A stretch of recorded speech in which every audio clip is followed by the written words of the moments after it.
Good afternoon, everyone. Thank you for joining us. And we are excited to sharing a business plan we have developed for our client, the AISTS Alumni Association community.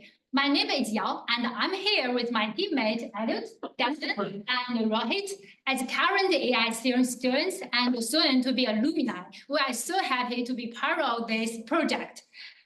The AISTS Alumni Association, or we will refer to as AAA, plays a really good role in connecting alumni after they leave the school. Over 20 years, as the alumni community has expanded globally, and new challenges and new opportunities have emerged. So that's why our business plan comes in to help the AAA to address the challenges and leverage new opportunities, benefiting both the AAA and our alumni. When we start this project, actually, like any business plan, we need to define our target consumer and analyze what. But this project is unique because it focuses on the alumni community. So every step we took was designed to answer three quick questions that could guide our business plan. One is what do the AAAs value, and the second one is what do the alumni really need for, and the third one is how we can strictly improve the alumni experiences. To answer these questions, we went strictly to the source, the alumni. We built a database of 685 alumni, and we sent out a survey. We're so happy to receive 100 response, and we then invited 20 alumni for interviews and conduct 10, ensuring we cover the diversity backgrounds, for example, the batch, the regions, and the experiences. So now let's hear what they say.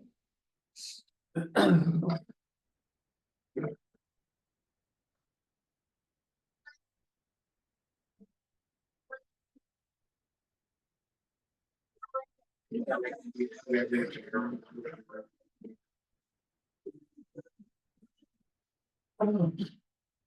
been going on based around Switzerland, basically. Lausanne is a great meeting point just because of its geographic location compared to where most people are living. I think the events and, meetups that I think, whether it's in Paris or wherever, the meetups or happy hours or discounted tickets, stuff like that, free tickets. I think that has been really valuable. The FIFA Master Conference. So it's a full day, one day.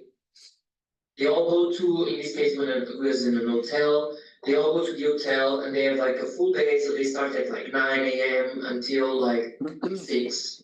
And the morning they have some presentation gathering, like a 2-hour lunch break, so that people can gather around all match or some kind of sport activity.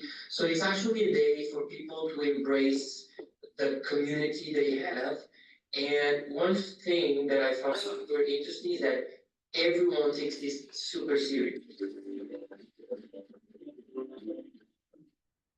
Communication is very important.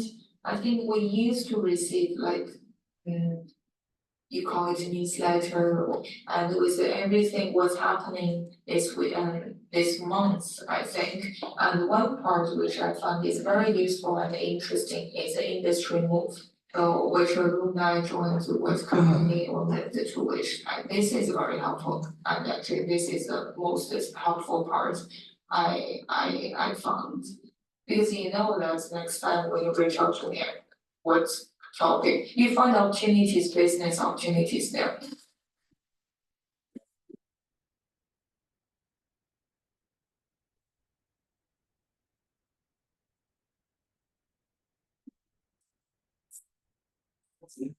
So this video resumes well all the challenges raised by the alumni we have interviewed so far and throughout our project. But before we give our own recommendations, we wanted to share some data we have gathered. Because AISTS was missing key information about the previous batches, we have put together a new database with crucial information, as the number of alumni will keep continuing to grow throughout the years. it is important that there was a solid network base for all alumni. As you can see on this slide, there is first some basic information such as name, nationality, language, what sport they practice. However, the most important information on this screen and that we have added is which company they actually work for, in which country they're actually located, their work status, as well as the LinkedIn link to see wherever in real time where these alumni are actually working. If the alumni is actually looking for a job, he or she can easily connect with another alumni, which will help create more networking opportunities and help for job searches. After analyzing the database, we have put together some trends we have observed. The first one is that there is a global alumni reach. There are more than 70 nationalities represented over the program, with the top 5 nationalities being French, Swiss, American, Canadian, and Indian. Sorry. You can be anywhere in the world. It is easy for an alum to connect with another alum anywhere in the world. Rohower, because the US and Canada represent almost a quarter of all the alumni, it is hard for them to meet in person. And this is why, and Rohit will mention it later in the presentation, it is important that there will be more future gatherings online and have more virtual meetings in the future. Finally, in terms of business opportunities, having a more diverse group of alumni means more sponsorship opportunities for AAA to pursue in the future. Another key trend we have observed is the fact that Lausanne serves as a hub for all alumni. There is actually 56% of all alumni that live in the Lausanne area. This is notably due to the fact that more sports organizations are within the area, such as the IOC, FIBA, FIFA, and other organizations. It's a clear win-win situation between the school and the alumni, as they can both benefit from this relationship. The school should thus continue fostering this relationship throughout the next coming years. The diversity of alumni mixed with the Swiss branding of the school creates the perfect mix to use this as an added value for marketing and business opportunities. There are also 80% of all alumni working in sports-related field, which is quite a lot, considering it's the first job we are all searching for in the new industry, and not necessarily all the alumni speak French. Even the ones not working in sports-related companies work for prestigious companies such as Nestle, Procter & Gamble, in the fashion industry or in the banking industry. Finally, 31% of all alumni working now hold a high-level position, meaning they either direct or manage people in the workforce. That is a clear added value for the school, which should use this to have more chances for proposals to be accepted, have more appealing events, and more prestigious speakers. So as Elliot highlighted, we obviously have a very large and worldwide reach to our global alumni base. However, since it is so large and so diverse, it does come with its own set of challenges and some barriers that we do need to overcome. Obviously, geographical distance and time zone conflicts are a big thing. If I move back to where I live in Washington, that's a 9-hour difference from there to here, and that creates communication problems, that creates event problems. If people want to connect the things that are going on, you know, like for Kelsey example, doing her presentation, she's back in California, she was up at 6 a.m. doing her presentation. One of the things that we noticed is about 60% of the alum identified that there was a problem with communication. They felt there was an inconsistent form of communication, keeping in track with what's going on in the area, what's going on with AISTS and its connections. And then about 75% of people had a problem with getting access to events. This is coming back to our geographical and time zone conflicts. It's something that we can overcome through some creative means, but it is one thing that we definitely noticed in our surveys and our interviews. So speaking on events, we broke this down into 2 different ways on our surveys and our interviews that we want to talk about: external and internal events. External are going to be things that we organize outside of the AISTS that we attend to, whether it be conferences or sporting events or things like that. Going to a Lausanne hockey game, for example, and doing a AAA day where we all get together and are able to network and connect with tickets that are discounted for us. And everybody now knows, oh, this is where the AAA is going to be. So 10% of people were willing to spend upwards of about 100 francs or looking for higher price points if the value is there.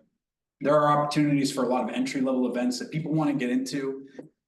There isn't much that the AA is doing right now, but what this does provide is a great opportunity for us to put that good first foot forward and really start on events where we really feel like people are getting that value. And then once that's there, we can really start to upsell and create kind of a revenue potential and more events. And once there's more of that coming on, there's bigger events and stuff that we can then reach out and provide to people. Now, for the internal events, one of the biggest things we notice for internal events is people really want to connect socially and networking. Everybody knows what the AAA offers from its alumni base and how everybody is spread out and have all these different opinions and ideas of how things go.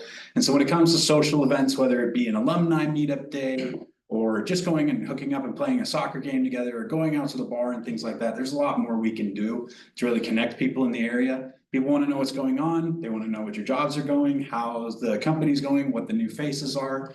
And so there are people that are willing to spend 88% of them are willing to spend to get into these events. And then it increases, some are willing, 21% are willing to spend about 50 francs, and about a little more than 10% are willing to spend over 100 francs. One of the big things we did notice is we do need to create a revenue stream for the AA to be able to do these events. And one big thing is merchandise. About 45% of the alumni elected to being able to buy merchandise. And coming from the US, we have a big culture of wearing your alumni on your t-shirt or on license plates or keychains or things like that. For me, I have a ton of t-shirts and sweatshirts coming from UW, the University of Washington, that I collected back home. I don't even wear them, but I still buy them anyway.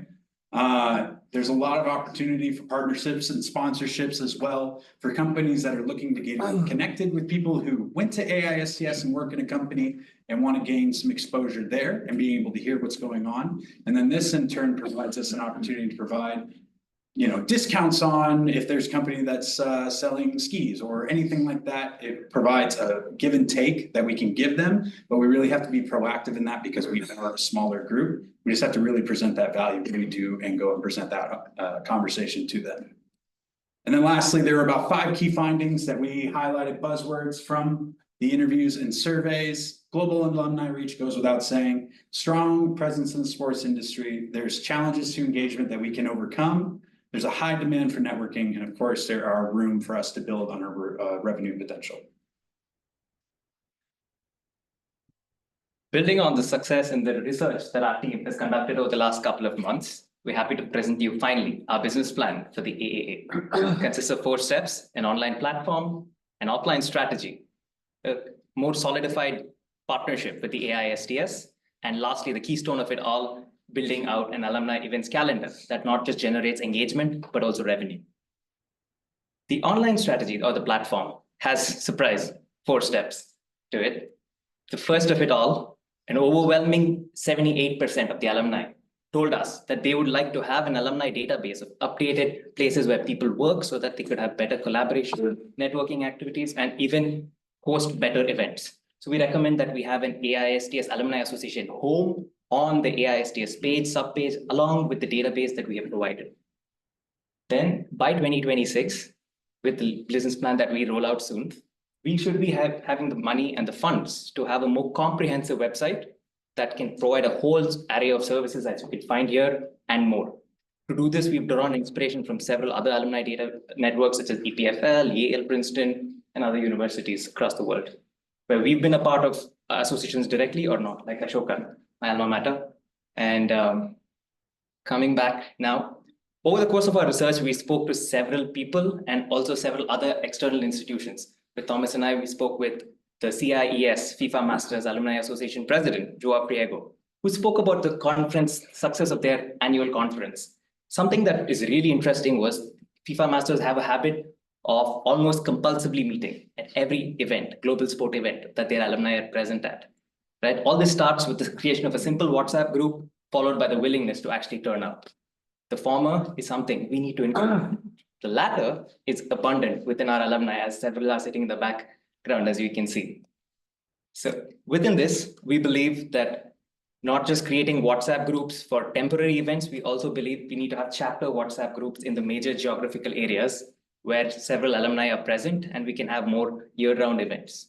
Not just this, but also several of us are passionate about many things, like people here like football, volunteering, mountaineering. We could have special interest groups on WhatsApp to cater to those people who are interested in them. Maybe you want to do fundraising, you can get on the AISTS alumni group. This is something we keenly recommend, right? And something else that we'd like to do is talk about the newsletter. The newsletter, our very own Elliot Fribourg here, even before we were part of this AISTS Alumni Association project, was subscribing to the newsletter. We don't know how, but he used to read it. That just goes to show that people interested in sport, people interested in building community, would love to read and be part of the activities that we do. We really think that this has to be a key to us generating revenue, but also building better brand engagement and conversions, not just for AISTS Alumni Association, but also for AISTS. Another reason we got to solidify our partnership. Coming to social media accounts, we had a huge upswing in our popularity with 600-700 followers on our alumni pages in 2022. The accounts have laid dormant since. We really believe that these alternate meta offerings, apart from WhatsApp, such as IG and Facebook, have to be reignited as well. Not just like that, but to come to another keystone, which is our offline strategy. The AAA is already working on building a lot of events. Every month we have cycling tours, climbing, so on and so forth. It's a great activity. But we think we need to publicize this on social media to have a more informal communication stream with other members and stakeholders of the AAA. And this is something we really push for. And we think several alumni members also want to have value from the AAA. Olympian Mark Mundell stated that it would be a great idea for us to have a quarterly catch-up conference of sorts where you have some event live in Lausanne like this. We have industry members like Tina ma'am here sitting down and talking to us about what happens at the IOC, right? And we would have definitely viewers willing to come in for that. Alumni members, students alike, willing to join. We think a hybrid platform like this one right here would be a fantastic way to engage the AA and really build out the network. And of course, newsletter, we stress on it one more time before which we move to the merchandise. Keeping on these key values of aspirational design, timeless design, and if we strategically source our product, I think we can net a clean, tidy profit, and our team's research supports this thesis as we submit in our reports. And coming to the main point of it all, we have the key alumni events calendar, which has to be built around this, we think, an annual conference. It's not just the fact that we want to have a conference, but the fact that many alumni are willing to come and to fly down to a distant venue if the engagement is more than a day. And if there's, again, significant value. We think an international conference, partnership with the AISTS, and potentially something with the IOC where we have platforms such as the Milano Cortino or the Youth Olympic Games in Senegal in 26 could be a fantastic event for this. Based on our pricing strategies, based on our research, we found that such an event could at least net us 25,000 in revenue, especially because we have an extended timeline of over 18 months to plan and roll out such conference, such a product. And now we think starting in 2024 with the engagement plan, digital plan, then solidifying more partnerships and rolling it out from 25 onwards should lead to a successful hosting of this annual events conference. Yeah, to make our business plan work well and last, and we need a very clear and solid structure. What does it mean? Actually, it means that we need to put the key points of our plan, like the merchandising and communication or the membership, into the AA's structure or the rules or the regulations. But there's more to do. You see, a big part of our business plan is making the most of the AISTS resource, just like the IPs or the logo or the avenues. Oh, sorry. And so actually, I think the AAA should have a strong partnership with the AISTS. So we are suggesting that building a memorandum of understanding to clearly define how we can work together. For example, sharing the alumni information and using trademarks or planning some joint activities. Okay, as we wrap up, we really hope this business plan can really make a difference, not only for the AAA, our clients, but also for all alumni. Thank you for joining us. And if you have any questions and thoughts, we'd like to hear that.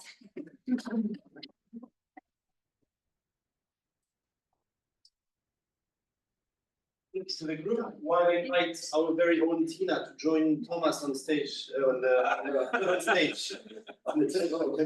Tina's used to being on stage. I know that. Yeah. I'll give the word to Thomas or Tina, I don't know, to have the first question on behalf I think of we should the each clients. ask one. I'll go first. So in the written report, you'd had a nice turn of phrase, I really appreciated it, we need to rope in alumni. If you provide me the rope, I have the cowboy hat and the boots, but all joking aside. We do want to rope in the alumni in that sense, but what's the number one driver for engagement with the Alumni Association now? And what do you think should be one or two priorities for how we get engagement in the next 2 years? Cause that's my challenge, that's my biggest need right now. And obviously, that's something we talked about a lot in our interviews. Peter was a great example for us in talking where he's obviously very well versed in the sports industry and knows a lot about what's going on. But for him, having that engagement is so difficult being where he's at over in New York, right? For him and a couple other people, what they really wanted to highlight is they really want to be more connected with our network. And I understand it's hard to rope people in. People do want to be naturally a little more social. But we need to find ways to really present that like value to them where if it is a one time out of another thing that we really put our bread, all the bread in the basket in, for a turn of phrase, I guess. It really needs to be something very impactful where we can really get a lot of people connected and start advertising it way ahead of time to really build up the hype for it. And that people start having those conversations with each other and kind of encourage that organic word of mouth as well. It's gonna be a little bit of figuring it out as we go, because we're still trying to figure out how to get 680 people from all over the world to try to coalesce together and really engage and share those ideas. But we do think there's a way we can do it if we really, put that one effort towards that, maybe that one big event. Tina, do you have one question ready, or do I move to, I mean, the TV anchor should be ready. Go ahead. And I'll start with the one that's sort of connected. I think the main question here is, what have you found to be the real value proposition to drive people there? But taking off from what Thomas asked and you said, I saw that, your plan has the quarterly discussions, for example, quarterly events. How would you weigh that up against maybe one big event a year, based on what you might have seen or etc. For example, the gala style event that was held at the Sunathlon had, according to me, great attendance. I could be wrong. How did you find these two sort of approaches weighed up against each other, like having one really big event which drives everyone from around the world to consider coming, as opposed to having a lot of small, regular, quarterly or monthly events? So which is why we said the 18-month timeline is key, which is why we showed the strategic roadmap, because alumni, like Devin said, they want to see value, and value can come from just getting a drink with a friend, but can also come from engaging yourself and furthering your professional understanding, your sense of what's happening in the market.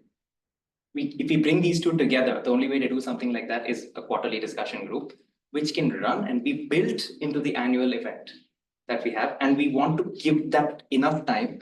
So the FIFA Masters has a product, it has a platform, for instance, with any FIFA event. It could be an Asia Cup, it could be a FIFA World Cup. They get tickets. The Masters program leverages, they contact the Alumni Association program, FIFA. They get tickets, give it to their students at cost. So it's one call like, hey, Thomas, you want to come down from the US, bring your family? We have 4 tickets for you. You can pick them up at like $80 a pop.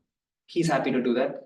And then also come for the conference and also spend time in Qatar, for instance. So that is a great value proposition that's built up, but not without the quarterly events, not without the monthly stuff that's already being done. So it's got to be both. When talking, I already referenced Peter, but when talking with him, we had a longer discussion too about how there's a hard division between the priorities for the AAA, because you do have a very strong presence here already that are easier to, they're just gonna be easier to engage. So it's kind of figuring out where we want to put the focus on. I do think we can spend a lot of time really engaging everybody that's here, and then through that, if people see all the value that everybody's getting here locally from outside the network, they can also build towards that larger event that we have as well. I think a lot of it is going to be a little bit of word of mouth and organic kind of building that we have to do. And just to add to that, I think it's really because most of the alumni we have interviewed, they're really busy with their jobs, they have children, and most of them can attend in person even once a year. But some told us that they desire to have quarterly meetings, which they would happily attend. It's just that they've been so busy in their work, but if they see this added value, they will be happy to join. Especially since if they come for like the US or Canada, I think if it's virtual or online, they would be happy to join. Professor Oyon, you've probably taught the entire alumni, if I'm not mistaken. I've been thinking about the alumni association challenges because except the Harvard Association, all of them have similar challenges to activate, have members being engaged. I think there are different. The alumni, it's a group of 680 people, but it's not homogeneous, it's rather heterogeneous in the sense that for me, some of them are junior, some of them are mid-career, and some of them are almost senior. Some of them are local, some of them are away, and we want to engage them. And then I was asking myself, what make junior member be engaged? It seems to me that the junior they are engaged in a meetup when they know that mid-career or senior go. Yeah. No? Yeah. We all agree about this. Because they want to meet people in the industry that have been working in the industry for a couple of years. Yeah. What engage mid-career member? Meeting the senior. Meeting the senior, okay? And what make senior people get engaged? Because when we become very, very senior, like me, we want to meet junior. But when you are senior but not so senior, who do you want to meet? Who do you want to meet? You don't want to meet the junior. Yeah. You don't want to meet the mid-career. Who do you want to meet? So that's been our biggest challenge. No, you Talking with want to meet everybody people is- when you are senior. Yeah. So I think from the meetup or for an annual or for a quarterly meeting, we need to have sport personalities. Yeah. These people, they will bring everyone. So if you have, from my point of view, if you have once a year or twice a year the chance to meet Thomas Bach, Gianni Infantino, or the General Secretary of FIFA who is an alumni, or if you have Roger Federer, everybody will come. Oh, that's easy. It's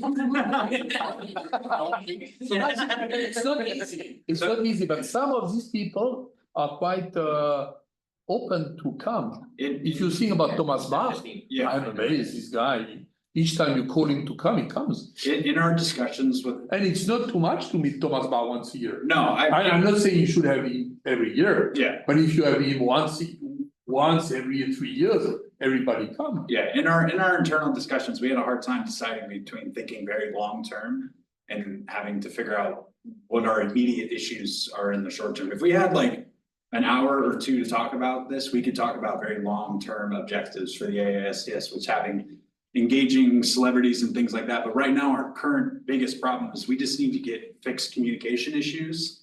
Make sure Yeah. everybody is well informed on what's going on in the area and really make sure that we know, that we need to make sure everyone's engaged in the system But together. if you announce a meetup with Thomas Bach, very quickly it Yeah. will be known in the community. 680 people will know that we have a chance to spend 2 hours with Thomas Bach and with the whole group. But how many of them come from the US? No, but the local will come, the distant one, they will be on the platform. I mean, some of them might fly to Lausanne because you organize it on Friday and then they have the weekend to go to Verbier or Zermatt or whatever. The North America problem is it's like you mentioned, it's a big problem. I mean, for Peter to fly all the way out. Yeah, they will not fly, but they will be on the Attending platform, online or something. online, at least if you can have a meeting with 200 alumni on site, it's already a big thing. Yeah. I mean, as Tina said, last time we had, how many, 120, it was fantastic. If you have once a year, 100+ people coming, it's already a big event. But if we really want to talk to the other 50% who do not live in this geographical area, they want to come down for a. Maybe you have to use the sport event, like Yes. when you have the Olympics in Yes, Los Angeles, make sure you have a big event there. When you have Cortina, make sure you have one there. I mean, Yeah. We had early discussions about talking about the Wadwa Arena, something, when I worked in sports back in the US, one thing that I sold, I did ticket sales, right? And one big thing that we sold a lot of tickets on is alumni base, is big group tickets that they, you buy 100 tickets, you can spread out to friends, family and alumni. And you guys come and we've got a section for you. And on the board, it'll say, hey, say hello to the Hardy, free Hardy. yeah, basically. And we've had discussions about with the Wadwa, they're doing that for hockey games. We'll buy 100 tickets from you guys. You're not selling out every game. How about this one game, you're not gonna fully sell out 100 tickets. We'll buy it at this price. We come in, you give us a shout out on the board so people know we're there and people have questions about this, that, and the other. And then that way you can engage people in the community. Because I think another thing too is the AAA can also improve the exposure of AISTS around here. And we need to do that because people know about us, but people don't really know what the program is and what it offers and what it brings. How many alumni were in Paris, for example, you know? How many total in Paris were there? Attending or? Not just there, because either attending or working for There at AISTS one or time or whatever. another, it was 50 to 55. 50 to What we 55. had. Well, there were 50 to 55 of the event we organized, there were over 100. Yeah, that were there at some one day or the next day. So I think at every Olympic game, we should have a one day where we know that we can meet everyone. But just to add to this, I think that the more senior level you are, the less you're looking for networking, so having. Yeah, events that's why when you need come- to have a more senior. But yeah, exactly. As Devin, Roger Ferro, that was bad, otherwise, as Devin mentioned, I think it's a problem also of communication, and as Rohit said, if you have groups, interest groups also. If people talk about what they are interested in, and with the great connections that the school has, we can invite a speaker based on the preferences of, for example, the alumni, what they're looking for, and this will make them maybe come in. Yeah. People enjoy exclusivity. People like to feel like they're exclusive in Yeah. something. Yeah. Let's say I offered you to come to the hockey game that we organize and I can tell you that there's gonna be a bunch of junior alumni there. As a senior person, as you said, would you want? but I reach a stage You know. where I'm so senior that I like to meet junior again, because I don't want to meet more senior, which. No, that's what I'm saying is, More senior, they are my we need parents, so I. something that people are gonna really wanna go have fun at, and then we can build on those things, and I think a hockey game is a good way to build on that, or other sporting events in the area. There's options, there are options we can explore. Giovanni, do you have any question for the group? I mean, not real question, the discussion is going, further, so it's very interesting, so we can.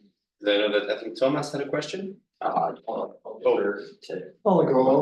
yeah, thank you for the presentation.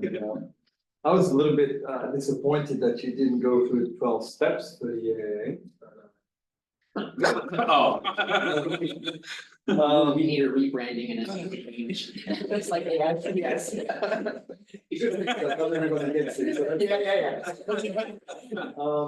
Yeah. 685 alumni, how many respondents? So we were able to get about 100 respondents. All right. What do we make of this? Because I understand it's hard, to connect you're creating the new database. So you have 100 new profiles? We had profiles already in the database. Some of them just needed to be fleshed out and updated. There's ideas and recommendations, but you have 100 out of 685 that have responded. What do you make of this? And then how do you know that what you're saying here is not just looking at the ones that are objectively engaging? Yeah. And not the ones that are not here. So to get a lot of those survey responses, I went and individually messaged people on LinkedIn over and over again to try to get that response. And I think there's a little bit of an inherent thing, people just don't want to respond to surveys. It's just. Even when we're giving out free Yes. prizes to. People just don't respond to surveys too much anymore nowadays. I think it's kind of our But we times. did have our surveys. answered from people as geographically diverse as Yes. possible. Yeah, so it's not a perfect sample size, but it is a decent sample size, and even when people wouldn't respond to those surveys, I was still having conversations with them. Yeah. On LinkedIn and messaging them on WhatsApp, and they were like, well, I didn't respond to the survey, but I have a couple thoughts or things like that, and they'd share it with us as well. So people are engaging, I just think people don't want to respond to surveys. Out of the 680 people, how many of them are on LinkedIn, for example? On On LinkedIn, LinkedIn, you know. the large majority, I was able to find almost all of them. You had a direct number in the written report, Yeah. it was like Yes. 600. You have more than 50% that are currently living in Switzerland. So that makes it like literally 300 and what, Yeah. 50 Yeah. or 60 are still in Switzerland. It's good. Yes, To but only activate- 100 responded and from all over the world, so that Yeah. means that there's a lot of the Swiss ones that didn't respond. That I find surprising. I have another comment on the price questions. Which bothers me a little bit, because these are high value events that you're looking at. And beyond the structure of a junior to mid-level to senior, and I think we should sort of move away somewhat from that. Because people are people and interesting people, and senior like to meet junior because they might get new ideas and vice versa and all that. So I think that to have a star or somebody, that shines and that brings everybody together, I think is maybe interesting. But the pricing, very few people are willing to pay $100 for a one-day event.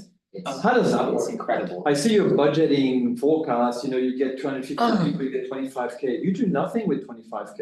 I mean, it's difficult. But that's a typical answer when people Yeah. ask, how much are you willing to pay?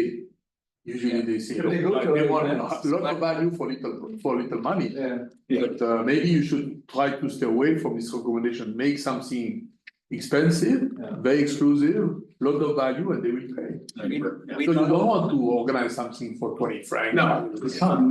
We had a interesting statistic, Professor, which is something Devin shared, 100 francs and more is what many people were willing to spend.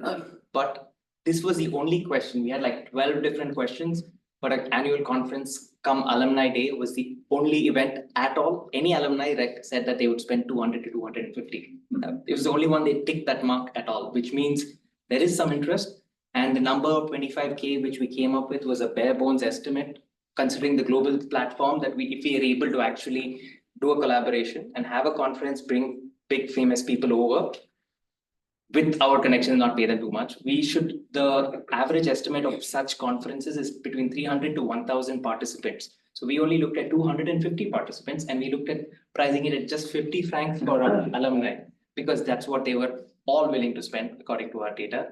And the 150 was only for the external ones. That is very optimistic on the numbers for a conference. Yeah. You've got to be very conservative on that. And look, you've got more than 300 in Switzerland. Yes, Milano is not very far. LA is pretty far. It's a big event, but people, when they go to LA, they want to meet up with just, old mates from school, or do they want to enjoy the Olympics at a different, you don't know. So that was part of why we divided external and internal as well, is, for example, going to LA, it doesn't have to necessarily be exactly like, oh, this is the AA organized alumni day at LA 2028, but we can say, hey, this is what we're organizing for everybody if you want to bring your friends, family, and all that. And So your recommendation is one event, 26 Milano, Cortina. That's your recommendation. And you're hoping, that's what I saw, right? Quarterly. But there is. Sorry.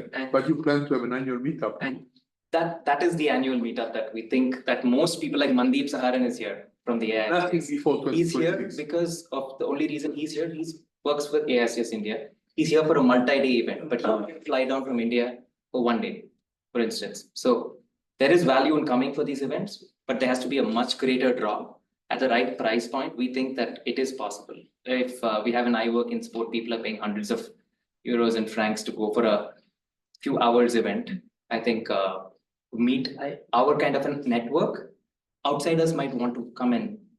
These kids here are friends from India, like my colleagues from India, I could say, because we're all in the same batch, sort of.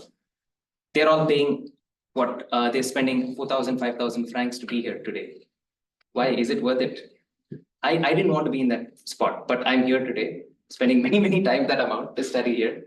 But it's all been worth it. Thank you, Art. Thank you, Cedric. Thank you, Professor. But I'm just saying that people are willing to spend money if they see the value. And if they spend 4,000-5,000 francs to come here for this, to listen to me and Devin and Yao But and Anita. you speak about different segments. You have the locals. And I think there's room to organize something for the one living in Switzerland, which is a high number of people. Low risk. Low risk.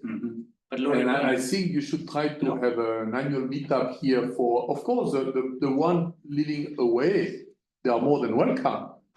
But you should first target the ones that are here, the 380, which don't have, which are not sensitive to the travel cost. They are here.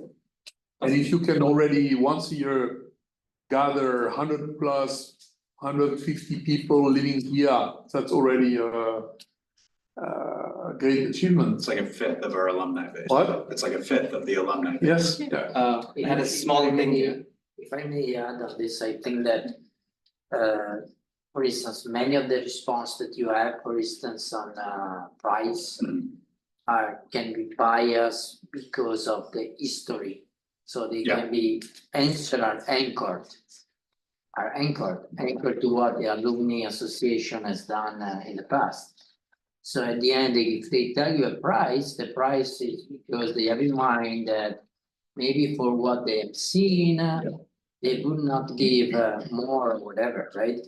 So I think that in order to change this, it needs to be to change the history. That is, it needs to start with an event with a specific value that is proposed, with maybe it's exclusive, because then you want to ask for a certain type of value price.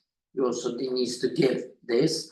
Of course, the first time you do it, you don't know if you cannot cover fully the cost. You don't know. But anyway, you create a reputation, and maybe the second time you do it in Milano Cortina, you already have something that was in the past.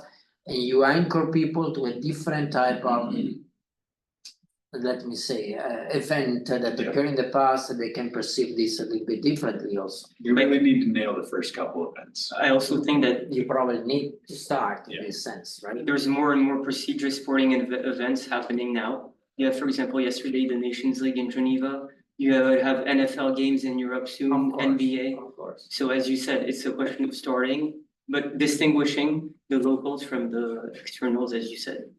You could have for the locals a meeting at the Lausanne area. And I will try to have a sponsor for this annual meeting.